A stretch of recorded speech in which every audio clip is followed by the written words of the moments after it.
हैं। कुछ वोटों से गफलत में समाज के लोगों ने इनके साथ नहीं दिया और ये विधायक नहीं बन पाए। पूरी ताकत और शिद्दत के साथ इस लोकसभा चुनाव में अपने कैंडिडेट को जितवाने में लगे हुए हैं। मेरा आप लोगों से कहना है, मेरे जो प्रत्याशी गण हैं, जो लोग विधानसभा का चुनाव लड़ना चाहते हैं, जो हमारे नेतागण हैं, जो सासाराम पार्लियामेंट में नेतृत्व करना चाहते हैं, राजनीति में आगे बढ़ना चाहते हैं, सम्मानित साथियों, बंधुओं, नारा तो बिहार प्रदेश के कार्यकर्ताओं ने लगाया है कि बिहार प्रदेश में ठाना है बहन जी को देश का प्रधानमंत्री बनाना है। ऐसा नारा बिहार प्रदेश के लोगों ने लगाया है। अगर कैमूर 1 नंबर पे है, सासाराम लोकसभा क्षेत्र 1 नंबर पे है, तो सम्मानित साथियों, बहन जी को देश का प्रधानमंत्री बनाने का नारा अगर आप लोग लगा रहे हैं, तो सासाराम की सीट 1 नंबर पे पूरे प्रदेश में 1 नंबर पर बहुजन समाज पार्टी के लिए होनी चाहिए। सर्वाधिक वोटों से आप लोगों को अपना सांसद सीट जीतना चाहिए, संतोष कुमार को अपना सांसद बनाना चाहिए, तब आप लोगों का नारा सार्थक होगा। क्योंकि बहन जी बिना सांसद के तो प्रधानमंत्री नहीं बन जाएंगी। बहन जी को प्रधानमंत्री बनाने का यदि नारा आप लोग लगा रहे हैं, तो सासाराम लोकसभा सीट आप लोगों को जीतना होगा। सम्मानित साथियों, रिजर्व सीट है, आरक्षित सीट है। जो भी प्रत्याशी लड़ रहे हैं, कोई न कोई हमारे दलित समाज के भाई हैं, कोई हमारे दलित समाज के भाई हैं। इसलिए मेरा आप लोगों से कहना है, यहाँ पर आए हुए मेरे दलित समाज के लोगों, पिछड़े समाज के लोगों, अति पिछड़े समाज के लोगों, सर्जन समाज के लोगों, मेरा आप लोगों से कहना है, अभी तक 75 वर्ष देश को आजाद हुए हो गया, अमृतकाल मना रहे हैं। अभी तक आप लोगों ने ज्यादा समय तक कांग्रेस पार्टी को मौका दिया। पिछले 10 वर्षों से आपने भारतीय जनता पार्टी को मौका दिया है। याद करो वो दिन 1932 में जब पूना पैक्ट हुआ था, 24 सितंबर को पूना पैक्ट के मौके पर यह रिजर्वेशन लागू हुआ था पॉलिटिकल, जिसके तहत ये सीट आरक्षित हुई है। बाबा साहेब डॉक्टर अंबेडकर को पूना पैक्ट पर सिग्नेचर करना पड़ा मजबूरी में। मोहनदास करमचंद गांधी के चलते और कुछ लोगों के चलते बाबा साहेब डॉक्टर अंबेडकर ने कहा था कि मैं लंदन से अंग्रेजों से लड़ करके मैं फ्रूट लेकर आया था, आम लेकर के आया था। उसका रस इस देश के विरोधी मानसिकता के लोगों ने उसका रस निचोड़ लिया है, उस फल का रस निचोड़ लिया है और उसका गुठली और छिलका उन्होंने फेंक करके मेरे मुंह पर मारा है। तो ये जो पॉलिटिकल रिजर्वेशन था, मात्र 10 वर्षों के लिए था। बाबा साहेब डॉक्टर अंबेडकर की चाहत ऐसी नहीं थी कि वर्षों तक ये राजनीतिक आरक्षण चलता रहे और ये सासाराम सीट रिजर्व रहे, क्योंकि इस रिजर्व सीट पर हमारे जो पिछड़े समाज के भाई हैं, हमारे जो अपर कास्ट के भाई हैं, वो लोग निर्णायक बन जाते हैं। वो लोग जिधर को मूव करते हैं, जिसको वोट देते हैं, वो सांसद बन जाता है, वो सदन में चला जाता है। ऐसा रिजर्व सीटों पर होता आया है, यही रिजर्व सीटों पर होता रहा है। इसलिए इस मंच के माध्यम से मैं पिछड़े समाज के भाइयों से, बहुजन समाज के भाइयों से, मेरे आप मुसलमान समाज के भाइयों से मेरा कहना है, आपने अभी तक अपनी रिजर्व सीट पर आपने बहन जी को मौका नहीं दिया है। बहन जी का इतिहास देख लीजिए, उत्तर प्रदेश का 4 बार शासन किया है बहन जी ने।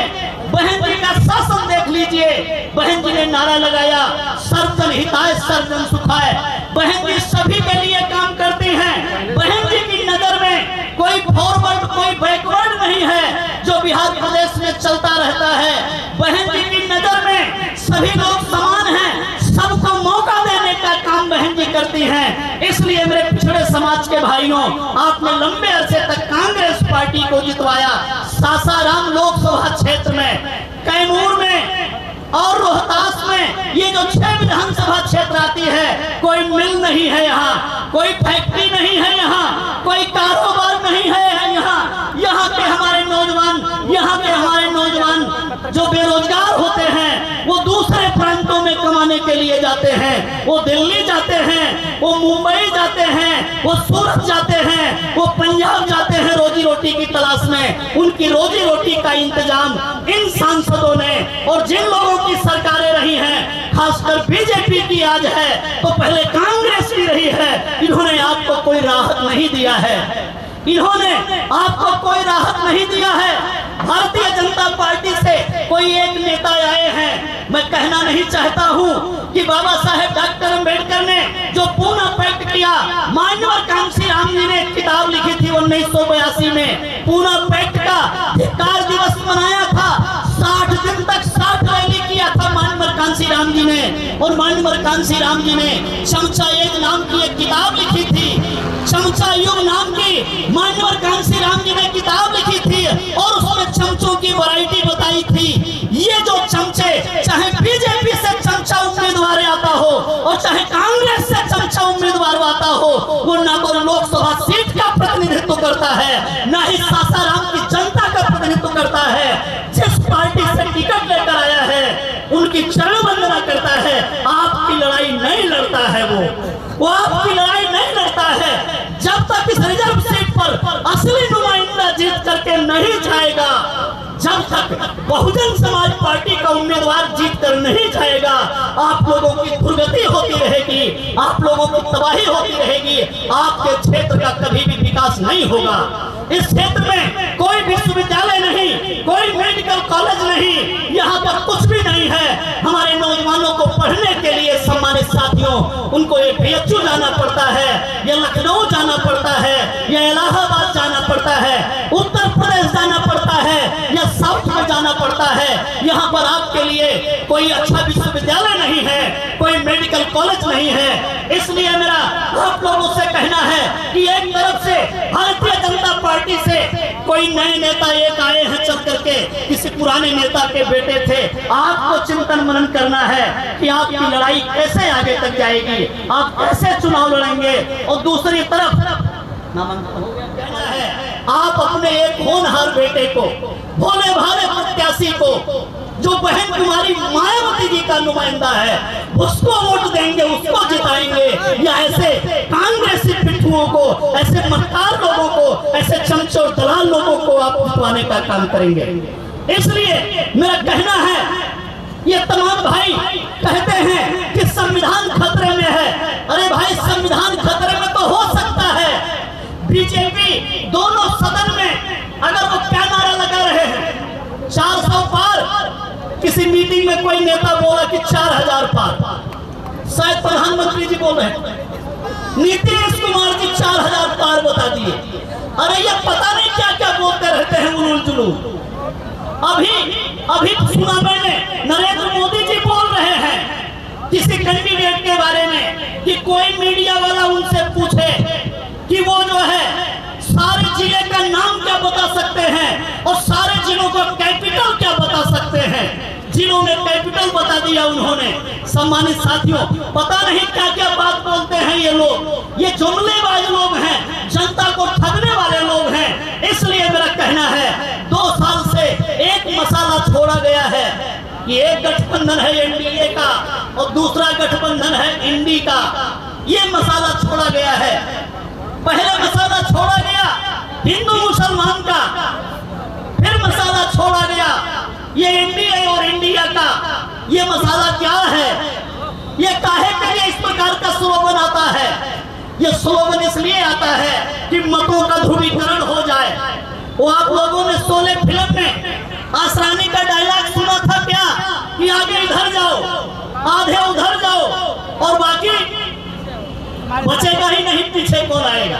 तो ये मतों को बंटवारा करने का ये नौटंकी है कि आधे उधर जाओ और आधे उधर जाओ, बाकी कहीं न जाओ। सम्मानित साथियों, ये दोनों गठबंधन जनता को ठगने के लिए बनाया गया है। आज अगर बहन कुमारी मायावती जी अकेले अपने दम पर चुनाव नहीं लड़ रही होती तो झंझारपुर से एक उपेक्षित व्यक्ति को, जिनको उन लोगों ने दरकिनार किया, जिनकी पत्नी एमएलसी है, निर्दलीय एमएलसी बनाया है, जिनकी बेटी मधुबनी जिले में चेयरमैन है, जो खुद विधायक रहे हैं, उनको उन लोगों ने दरकिनार किया, राजनादों को बीएसपी का कैंडिडेट बनाया। वो सीट हम लोग जीत रहे हैं। सम्मानित साथियों, एक हमारे नौजवान पत्रकार जो नेशनल दस्तक चले देश के जय जय जय जय भीम का नारा लगाने वाले हमारे नौजवान लोग महीनों महीनों से हमें कॉल करते रहे कि आप लोग नेशनल दस्तक वाले को शंभू सिंह को टिकट दे दीजिए। हम लोगों ने बहन जी से अनुमति लेकर के और वैशाली लोकसभा के मैदान में हमने शंभू सिंह को टिकट दे करके मैदान में उतारा है। पूरा ट्रेंड चल रहा है, लाखों नौजवान घूम रहे हैं। सम्मानित साथियों, जहानाबाद की सीट से पूर्व में रहे 2 बार सांसद एमएलसी अरुण कुमार जी, डॉक्टर अरुण बाबू को, उनको बहन जी ने टिकट दिया है। जहानाबाद पर भी जोरदार की फाइटिंग है, वो सीट भी हम लोग जीत रहे हैं। बक्सर की सीट बगल में लगी हुई है आपके बीएसपी में। बक्सर में हम लोग थोड़े वोटों से कभी हारे थे, वहां पर अनिल कुमार पटेल जी जो प्रदेश के प्रभारी हैं, 8 महीने से एक गांव एक पोलिंग बूथ पर मेहनत कर रहे हैं। वो सीट भी हम लोग जीतेंगे, दूसरे दल खाता भी नहीं खोल पाएंगे। सम्मानित साथियों, आप 1 नंबर की सीट पे हैं, आप सासाराम की सीट पे हैं। सासाराम की सीट वालों, अगर आप लोगों ने मन बना लिया तो वो जो एक विदेश को ही आए हुए हैं उनका बोरिया बिस्तर बच जाएगा। और जिन्होंने हमें ठगने का काम किया, कोई मनोज कुमार को टिकट दे रहे हैं, उनका भी बोरिया बिस्तर बच जाएगा। सासाराम पार्लियामेंट भी आप लोग जीत लेंगे। मुजफ्फरपुर में हमने एक भूमिहार समाज के साथी को, सम्मानित साथियों, डॉक्टर विजेश कुमार जी को, बहुत बड़ी हस्ती हैं, उनको बीएसपी ने टिकट दिया है, वो भी मजबूती के साथ लड़े। मेरा एक सवाल है, ये जो लीडर हैं बड़े बड़े, ये जो हाथी निशान पर हाथी पे सवार